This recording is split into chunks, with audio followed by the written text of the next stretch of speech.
ದೆಹಲಿಯಲ್ಲಿ aerospace engineer ಆಗಿದ್ದಂತಹ ಆಕಾಂಕ್ಷ 6 ತಿಂಗಳ ಹಿಂದಷ್ಟೇ ವೃತ್ತಿ ಜೀವನ ಆರಂಭ ಮಾಡಿದಂತಹ ಯುವತಿ ಜಪಾನ್ನಲ್ಲಿ ಉದ್ಯೋಗವನ್ನ ಗಿಟ್ಟಿಸಿಕೊಂಡಿದ್ಲು. ಆಕೆ ಆ ಕಾರಣದಿಂದಾಗಿ ಶೈಕ್ಷಣಿಕ ಪ್ರಮಾಣ ಪತ್ರವನ್ನ ಪಡೆಯುವ ಸಲುವಾಗಿ ಪಂಜಾಬ್ಗೆ ತನ್ನ ಕಾಲೇಜ್ಗೆ ಅಂತ ಗೆಳೆಯರ ಜೊತೆ ಹೋಗಿದ್ಲು.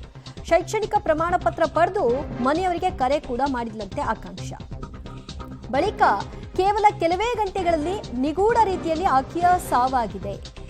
ಇದು ಅನುಮಾನಕ್ಕೆ ಅವಕಾಶವನ್ನ ಮಾಡಿಕೊಡ್ತಾ ಇದೆ. ಇದರ ಸತ್ಯಾಸತ್ಯತೆ ಹೊರಗೆ ಬರಬೇಕು ಅನ್ನೋದು ಆಕಾಂಕ್ಷ ಪೋಷಕರ ಅನುಮಾನ.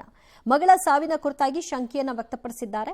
ಪೊಲೀಸರು ಈಗ ಆ ಆಯಾಮದಲ್ಲೇ ತನಿಖೆಯನ್ನ ನಡೆಸಬೇಕಿದೆ. ಕೆಲವರು ಹೇಳ್ತಿದ್ದಾರೆ ಆತ್ಮಹತ್ಯೆ ಅಂತೇಳಿ, ಅಂಥದ್ದೇನಾದ್ರೂ ನಡೆಯೋದು ಇಲ್ಲ. ಯಾರು ಮಾತಾಡಿಸಲ್ಲ, ನಂಬುದಿಲ್ಲ, ಎಲ್ಲ ಮಾಡುದಿಲ್ಲ. ಸತ್ಯ ಅಲ್ಲಿಗೆ ಬುದ್ಧಿ ಆದ್ರೆ ಏನು ದುರ್ಬುದ್ಧಿದ ಏನೂ ಇಲ್ಲ. ಅದು ಒಳ್ಳೆ ರೀತಿನೇ ತಂದಿತ್ತು ನಮ್ಮ ಮಗಳು. ಏನಾಗಿರೋದು ನನಗೆ ಗೊತ್ತಿಲ್ಲ. ಅವಳ ತಂದೆ ಹೇಳ್ತಿದ್ರೆ ಕೊಲೆ ಮಾಡಿರ್ಬೋದಾ ಅಂತೇಳಿ. ಮಾಡಿರ್ಬೋದು, ಕೊಲೆನೇ ಕಾರಣ. ಇಲ್ಲದ ಅವಳು ಸ್ವಯಂ ಸುಸುಡು ಮಾಡುವುದಿಲ್ಲ. ಸತ್ಯ ಬಂದಿಲ್ಲ ಅದು ಸ್ವಾಮಿ, ಸತ್ಯ. ಆತ ಕುಲ್ಯ ಅರೆಂಚೆತ್ತರ ಮುಪ್ಪ ಇರ್ನಿಗಲ ಪುಣ್ಯಂಚ